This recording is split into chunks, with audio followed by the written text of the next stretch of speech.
আজ 27শে মে সোমবার। আমাদের এখানে রেমাল ঝড় শুরু হয়ে গেছে।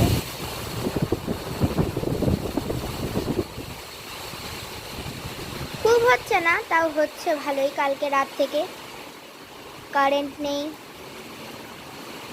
একবার আসছে একবার যাচ্ছে কারেন্ট।